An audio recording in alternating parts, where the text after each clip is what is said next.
प्यारे साथियों नमस्कार। आज की वीडियो में मैं बात करूंगा आपसे जो हड़प्पा सभ्यता थी उसका एक प्रमुख शहर था साथियों मोहनजोदड़ो। आज हम मोहनजोदड़ो के बारे में कंप्लीट जानकारी ग्रहण करेंगे। साथियों इस मोहनजोदड़ो को मुर्दों का टीला या फिर मृतकों का टीला कहा जाता है या फिर मृतकों का स्तूप भी कहा जाता है, स्तूप टीला कहा जाता है। अगर मैं इसकी स्थिति की बात करूं तो ये साथियों जो पाकिस्तान का सिंध क्षेत्र है उसका उसकी एक जगह है लरकाना। लरकाना पाकिस्तान के सिंध क्षेत्र में पड़ता है, वहाँ पर इसको पाया जाता है साथियों मोहनजोदड़ो। वहीं यह सिंधु नदी के तट पर बसा हुआ था मोहनजोदड़ो, इस बात को आप याद रखेंगे।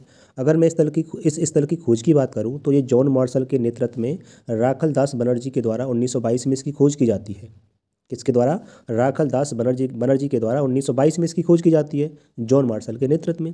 अब यहाँ से जो एग्जाम में प्रश्न पूछा जाएगा वो क्या पूछा जाता है साथियों कि मोहनजोदड़ो से किन किन चीज़ों की प्राप्ति हुई है। तो यहाँ से साथियों सबसे पहली बात करते हैं प्राप्त वस्तुओं एवं इसकी विशेषताएं। अगर जैसे कि यहाँ से कोई वस्तु मिली है तो वो वस्तु मिलने का कारण क्या, उसकी एक विशेषता हो जाएगी साथियों। यानी कि यहाँ से 7 बार बाढ़ के साक्ष्य मिले, यानी कि यहाँ पर 7 बार बाढ़ आई थी। उसी प्रकार साथियों यहाँ से मलेरिया प्रकोप के साक्ष्य मिले हैं, यहाँ पर साथियों मलेरिया रोग फैला था, इसके साक्ष्य मिले हैं। वहीं यहाँ से मृतकों का टीला मिला है और स्तूप टीला की प्राप्ति हुई है। वहीं साथियों जो हड़प्पा और मोहनजोदड़ो है इसको जुड़वा राजधानी के रूप में भी जाना जाता है। और ये बात साथियों स्टुअर्ट पिगट ने बताई है कि जो हड़प्पा और मोहनजोदड़ो है उसको जुड़वा राजधानी के रूप में जाना जाता है, ये बात स्टुअर्ट पिगट ने बताई है। वहीं यहाँ से साथियों बृहत स्नानागार भी मिला, एक बहुत बड़ा स्नानघर भी मिला है। वहीं यहाँ से साथियों सभा भवन भी मिला है। क्या मिला है? सभा भवन, यानी कि यहाँ पर सभा की जाती थी और उसका एक बहुत बड़ा भवन मिला है। यहीं से साथियों पुरोहित आवास भी मिले हैं। यहाँ से साथियों कांसे की नर्तकी की मूर्ति के साक्ष्य भी मिले हैं।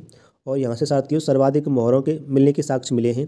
और यहीं से दाढ़ी वाले पुजारी की मूर्ति भी प्राप्त हुई है, दाढ़ी वाले पुजारी की मूर्ति भी प्राप्त हुई है। और यहीं से एक श्रृंगी बैल की मोहर के साक्ष्य भी मिले हैं, यानी कि यहाँ से एक सींग के बैल की मोहर की प्राप्ति हुई है। यहीं से साथियों मिट्टी की बैलगाड़ी भी मिली है। किसकी? मिट्टी की बैलगाड़ी। यहाँ से साथियों शिलाजीत के मिलने के साक्ष्य मिले हैं। और यहाँ से साथियों स्वास्तिक मिला, एक स्वास्तिक के बारे में आप जानते हैं इस प्रकार से, यानी कि इस प्रकार से स्वास्तिक के साक्ष्य मिले हैं साथियों यहाँ से। और यहाँ से साथियों हड्डी की सुई भी मिली थी। क्या? हड्डी की सुई भी मिली थी। और सूती कपड़ा मिलने के साक्ष्य भी साथियों यहाँ से मिले हैं। ये सभी चीज़ें मोहनजोदड़ो से मिली हैं। और मोहनजोदड़ो की जो खोज थी वो राखलदास बनर्जी के द्वारा 1922 में की गई थी। और इसको मृतकों का टीला कहते हैं, मुर्दों का टीला कहा जाता है। यह पाकिस्तान के सिंध क्षेत्र के लरकाना नामक स्थान पर पड़ता है और सिंधु नदी के किनारे पर बसा हुआ था। इन सभी बातों की मैंने चर्चा साथियों इस वीडियो में की। यदि वीडियो पसंद आई है तो आप इसको लाइक कर सकते हैं और अगर अभी चैनल से नहीं जुड़े हैं तो इसको सब्सक्राइब कर लीजिए। फिर मिलता हूँ अगली वीडियो में साथियों, तब तक के लिए धन्यवाद।